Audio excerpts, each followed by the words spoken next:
एक बार की बात है, बीरबल को दरबार आने में देरी हो गई। राजा अकबर बेसब्री से बीरबल का इंतजार कर रहे थे। जैसे ही बीरबल दरबार में पहुंचे, अकबर ने उनसे देरी का कारण पूछा। बीरबल कहने लगे कि आज जब वह घर से निकल रहे थे तो उनके छोटे छोटे बच्चों ने उन्हें रोक दिया और कहीं न जाने की जिद करने लगे। किसी तरह बच्चों को समझा बुझाकर निकलने में ही देरी हो गई। राजा को बीरबल की इन बातों पर बिल्कुल यकीन नहीं था। उन्होंने सोचा कि बीरबल देर से आने का झूठा बहाना कर रहे हैं। उन्होंने बीरबल को कहा कि बच्चों को मनाना इतना भी कठिन काम नहीं है। अगर वह न माने तो डांट डपट कर उन्हें शांत किया जा सकता है। वहीं बीरबल इस बात से परिचित थे कि बच्चों के मासूम सवालों और जिद को पूरा कर पाना बेहद मुश्किल होता है। जब अकबर इस बात से संतुष्ट न हुए तो बीरबल को एक उपाय सूझा। उन्होंने राजा के सामने एक शर्त रखी। उन्होंने कहा कि वह इस बात को सिद्ध कर सकते हैं कि छोटे बच्चों को समझाना बहुत मुश्किल होता है, लेकिन इसके लिए उन्हें एक छोटे बच्चे के जैसे व्यवहार करना होगा। वह राजा को उन्हें समझाना होगा। राजा इस शर्त के लिए तैयार हो गए। अगले ही पल बीरबल एक बच्चे के जैसे चिल्लाने और रोने लगे। राजा ने उन्हें मनाने के लिए उन्हें अपनी गोद में उठा लिया। बीरबल गोद में बैठकर राजा की लंबी मूंछों से खेलने लगे। कभी वे बच्चों की तरह मुंह बिगाड़ते तो कभी मूंछों को खींचने लगते। अभी तक राजा को कोई आपत्ति नहीं हो रही थी। जब बीरबल मूंछों से खेलकर थक गए तो गन्ना खाने की जिद करने लगे।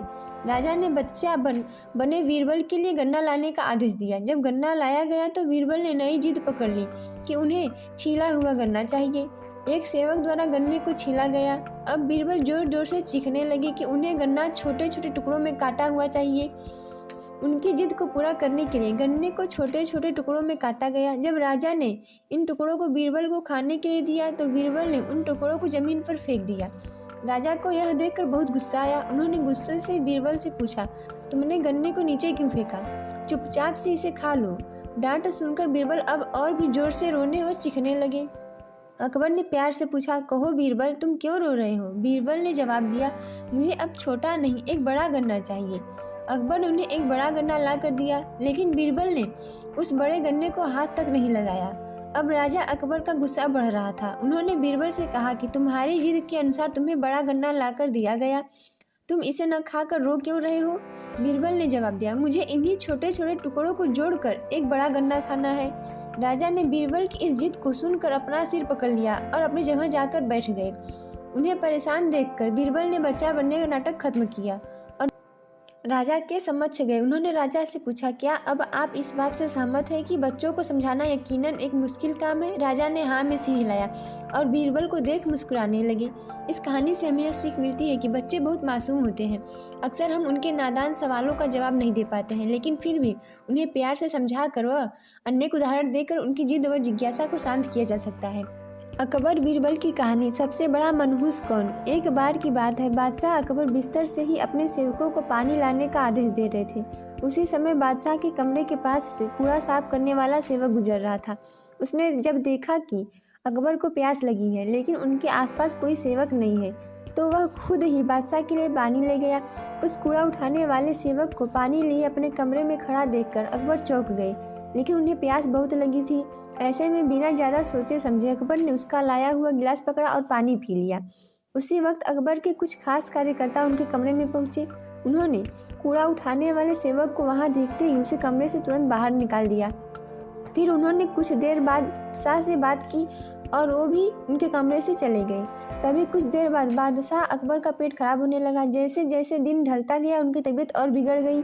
बादशाह की ऐसी हालत देखकर बड़े से बड़ा हकीम बुलवाया गया, लेकिन दवाई लेने के बाद भी उनकी तबीयत में कोई सुधार नजर नहीं आया। तभी राजवैद्य ने बादशाह को ज्योतिष बुलवाने का सुझाव देते हुए कहा, बादशाह, लगता है आप पर मनहूस इंसान का साया पड़ गया है। राजवैद्य की बात मानकर अकबर ने ज्योतिष को बुलाने का आदेश दिया। तभी अकबर के मन में हुआ कि किसी मनहूस की परछाई तो मुझ पर पड़ी नहीं, बस कूड़ा साफ करने वाले का लाया हुआ पानी मैंने पिया था। यह सोचते ही उन्होंने उस कचरा साफ करने वाले कर्मचारी को सजाए मौत सुना दी। बादशाह का आदेश मिलते ही सिपाहियों ने उस नौकर को जेल में डाल दिया। कुछ देर बाद बादशाह के इस आदेश के बारे में बीरबल को पता चला।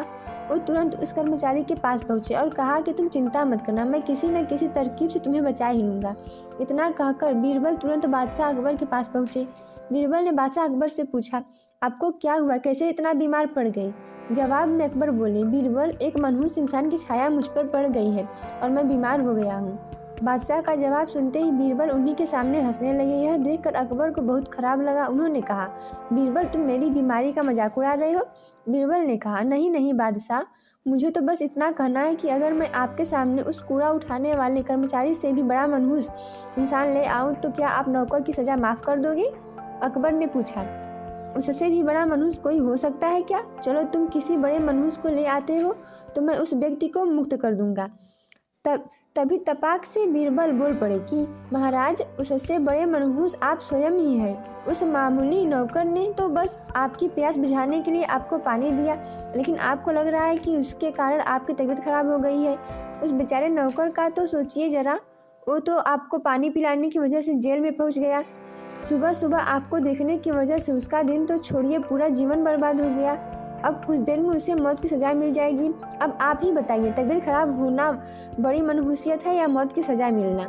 आगे बीरबल बोले, जब आप खुद को मौत की सज़ा मत देना, क्योंकि आप हम सभी के बादशाह हैं और हमें जान से भी ज़्यादा प्यारे हैं। ऐसी बुद्धिमत्ता वाली बातें सुनकर बीमार अकबर जोर से हंस पड़े। उन्होंने तुरंत ही सिपाहियों को कूड़ा कचरा उठाने वाले उस नौकर को जेल से रिहा करने का आदेश दिया, साथ ही साथ उसकी मौत की सज़ा भी माफ़ कर दी। इस कहानी से हमें यह सीख मिलती है कि किसी की बातों पर आकर फैसला नहीं लेना चाहिए और अंधविश्वासी तो बिल्कुल भी नहीं होना चाहिए। दोस्तों, ऐसे ही वीडियो देखने के लिए हमारे YouTube चैनल को लाइक शेयर एंड सब्सक्राइब करें।